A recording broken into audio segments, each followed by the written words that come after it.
வணக்கம். நீங்கள் இணைந்திருப்பது உதயன் டிஜிட்டல் வலையொலியின் பிரதான செய்திகளுடன். செய்தி தொகுப்பு உதயன் டிஜிட்டல் செய்தி பிரிவு. செய்திகளுடன் இணைந்திருக்கும் நான் லிஷா தரணீஸ்வரன். போர்க்குற்றங்களில் ஈடுபட்ட ராணுவ தளபதிகளுக்கு பிரித்தானிய பயண தடை விதித்துள்ளதை நாம் வரவேற்பதுடன் சில முன்னாள் ஜனாதிபதிகளுக்கும் இவ்வாறான தடைகள் விதிக்கப்பட வேண்டும் என வலிந்து காணாமல் ஆக்கப்பட்டோரின் உறவுகளின் சங்கம் தெரிவித்துள்ளது. வவுனியா பழைய பஸ் நிலைய பகுதிக்கு முன்பாக அவர்களால் இன்றைய தினம் முன்னெடுக்கப்பட்ட ஆர்ப்பாட்டத்தின் பின்னர் ஊடகங்களுக்கு கருத்து தெரிவிக்கும் போதே இவ்வாறு தெரிவித்தனர்.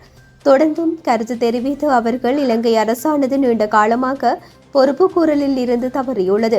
இதனால் நாம் சர்வதேச நீதி கோரி தொடர்ச்சியான போராட்டங்களை முன்னெடுத்து வருகின்றோம். இன்று போர்க்குற்றச்சாட்டுகளில் ஈடுபட்டதாக சில ராணுவ தளபதிகளுக்கு பிரித்தானிய பயண தடை விதித்துள்ளதன் மூலம் இனப்படுகொலையொன்று இங்கு நடந்துள்ளதை அவர்கள் ஏற்றுக்கொண்டுள்ளார்கள் என்பதை உணர முடியும். இவ்வாறு தடை விதிக்கப்பட வேண்டிய இன்னும் பல இராணுவத்தினர் மற்றும் முன்னாள் ஜனாதிபதிகளும் உள்ளனர். அவர்கள் மீதும் இவ்வாறான தடைகளை விதிக்க வேண்டும்.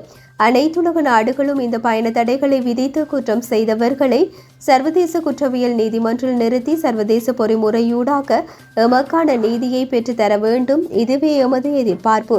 இதேவேளை 19 காணாமலாக்கப்பட்ட உறவுகள் உயிருடன் இருப்பதை தாம் கண்டுபிடித்துள்ளதாக காணாமல் போனவர்களுக்கான அலுவலகத்தினர் அண்மையில் கூறியுள்ளனர்.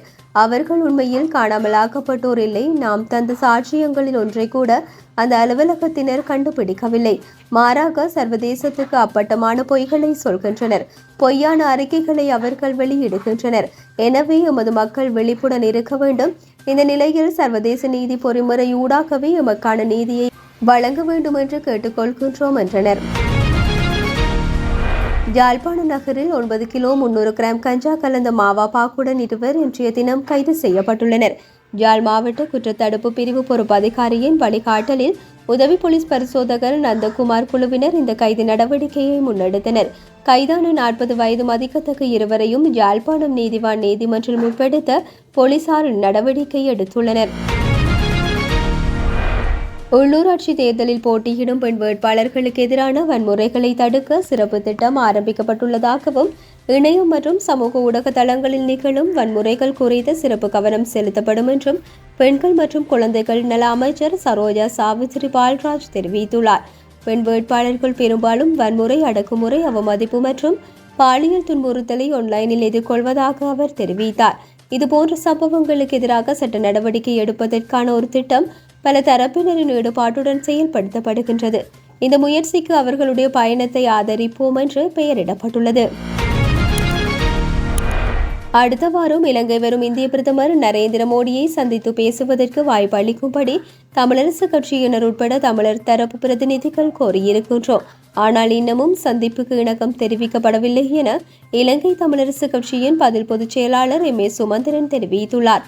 சந்திப்பு நடக்குமா என்பது உறுதிப்படுத்தப்படவில்லை. அந்த சூழ்நிலையில் தமிழர் தரப்பில் யார் சந்திப்பார்கள் என்ற கேள்விக்கு பதில் அளிக்க முடியாது என தெரிவித்தார். இந்திய பிரதமரை அவர் உட்பட தமிழர் தரப்பு பிரதிநிதிகள் சந்தித்து பேசுவர் என்று வெளியான செய்தி தொடர்பில் அவரிடம் கேட்டபோதே அவர் மேற்கண்டவாறு தெரிவித்தார். சந்திப்புக்கான வாய்ப்பு கிடைக்குமா என்பது இதுவரை தெரியவில்லை. இந்திய அதிகாரிகள் இன்னும் தெளிவான பதில் எதனையும் எங்களுக்கு தரவில்லை. சந்திப்பதற்கான வாய்ப்பு கிடைக்காத சூழ்நிலையில் அது பற்றி பேசுவது அர்த்தமற்றது என்றார். கல்வி பொது தராதர சாதாரண தர பரீட்சையின் விடைத்தாள் மதிப்பீட்டு பணிகள் எதிர்வரும் 1ஆம் திகதி முதல் ஆரம்பமாக உள்ளதாக பரீட்சைகள் திணைக்களம் தெரிவித்துள்ளது.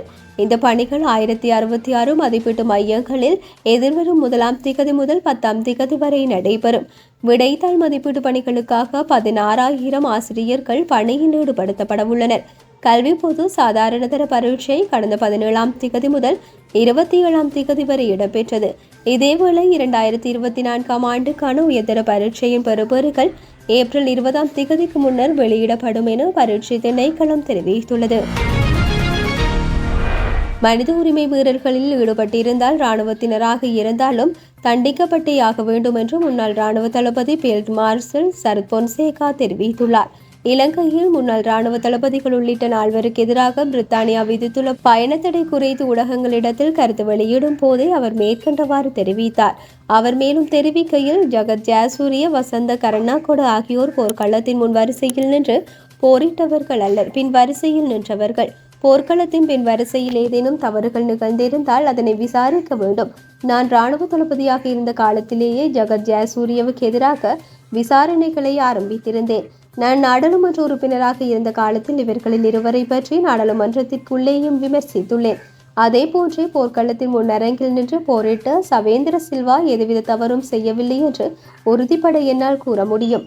மனித உரிமை மீறல்கள் ஈடுபட்டவர்கள் இராணுவத்தினராக இருந்தாலும் தண்டிக்கப்பட வேண்டும். அதில் மாற்று கருத்துக்கு இடமில்லை என்றார்.